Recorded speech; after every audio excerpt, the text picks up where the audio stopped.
to do the procedure. That's the other thing, that try and get yourself up to scratch on the when you're on the ward. Is it projected? Yeah. Right. So that's the tray you will see there, and know how to. You can see that it has the povidone to clean, and then it has the anesthetic in the syringe to inject into the when dealing with a bale. Yeah. You inject it into the urethra, obviously to anesthetize before you put the catheter in. They don't do that. Yeah. So let's They don't do that. pardon me? Urinary catheterization. So let's give you 2 minutes of something that you need to know for the exam as well too, because remember when we're looking at the urethra, the urethra in a man is different from the urethra in a woman. It's longer in a man, obviously. It's mainly external in a man, whereas internal fully in a woman. Agree? In a man, it transmits semen and urine, whereas in a woman, it only transmits urine. Always remember that. Yeah? And obviously, for a man, it has named parts since it's all external. You have the prostatic, a bit passing through the prostate, a bit passing through the pelvic floor, and then the penile one that hangs down. Yeah? Dr. Roberts like to ask you that. Alright? So, alright? You remember when you have a rupture of the urethra, you know what happens with the prostate? It high rise, right? Because if you rupture the prostate, it high rise. In fact, we'll go on those slides later, we jumped over this one, the x-rays that show the urethrogram. Yeah? But you get a high rise in prostate, and that is called Vermontine sign. Everybody know that? Vermontine, VERMOOTEN,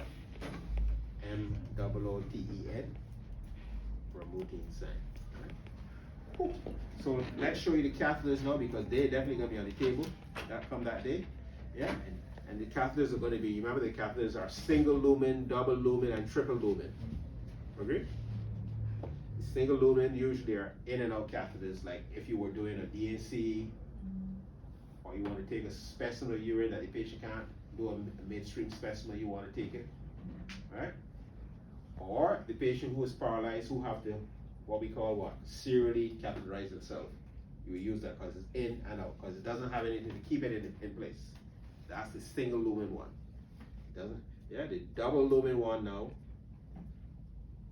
Yeah, you see the double lumen has a port for the balloon. You see the balloon blowing up there at the tip to keep it in the bladder. Because once you put it in the bladder, obviously the balloon will be done deflated. Once it's in the bladder, the one with the red rubber there, you see the red rubber, I think that's, you'll inject it. And the other thing that people ask you in the exam is see if you really have been around. Because remember, these things are so common. Is that you need to know how much fluid that I need to put in that balloon. How are you gonna know that? It'll tell you. There you go. So you see, get me right, see, it's on it. So try look on it, it tells you if to put 5 cc's in the balloon or 10 cc's, it will tell you, right? The other thing you see on the catheter as well, you also see, as I said last week, you might see 24 French, 16 French, 16F, or you might see 16 CF. What that CF means or what the F means. That's the diameter of the catheter, right? And what is 24F means, or 24 CF means? CH, sorry, CH or F. Remember we said already, when you look at catheters, that's the French way of looking at it. So 1 millimeter equals 3 French. 1 millimeter equals 3 French. So if you have a catheter that is 24 French, you know how much millimeters the diameter is. Okay? 8. You know it's 8 millimeters. So it's 1 millimeter to 3 French. That's how you do it. So you can see when, because again, people can answer that, right? So you need, that's the size, you'll see the size and the amount of fluid you put on the catheter. And then the third one you can see, you have a triple lumen one where you have another. So when, when I see the exam, when I look at students, how if I tell you that, you see how you don't have to talk, when I start with the 1, because the 1 is the one that's in and out, that can drain just fluid, just drain urine. The 2 is, it's going to, one channel is draining urine, 1 is to keep it in place. The third one now is a double lumen with just a third one. The third thing now is what? To either instill or to wash out of the bladder. Yeah? The installation, you can instill chemotherapy for sepsis, for cancers. to wash out. Patients like who have a prostatectomy, when they have post-op bleeding, you can wash out the clots. Agree? So you can see if you start with a 1, 2, 3, you don't have to keep repeating yourself. But if you do it the other way, the 3, you need to tell the examiner what the 3 are, right? Whereas if you only tell them about 1 at the first time, you don't have to repeat that the second for the double lumen. Just tell them about that is the single lumen with now a balloon on it to keep it in place. And the triple lumen is now the double lumen with a third lumen in place for me to use to either instill or wash out stuff. Yeah, that's how you look at it. Yeah? And I mean, we looked at the X-rays, the blood X-rays and the kidney X-rays that go along with that. The other thing that I want to show you, there's let's see before we go. Where is it? One last picture. This one, and that type of catheter. What's that type of catheter? But I mean, it tells you what it is. Use it. Agree?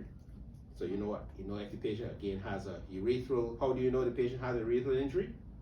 What if you have blood at the external meatus, right? You don't go sticking catheters in there.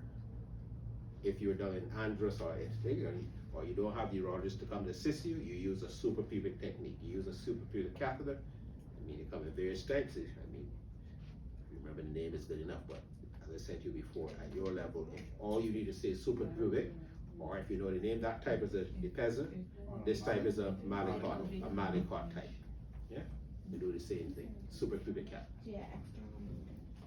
Yeah, so blood at the two signs that tells you that the patient had free rather is blood at the external meatus, bruising of the scrotum and groin, and the high-riding prostate we said.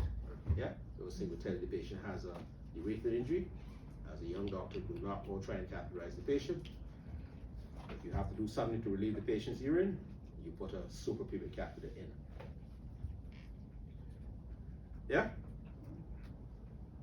I think I've given you enough poison for this one.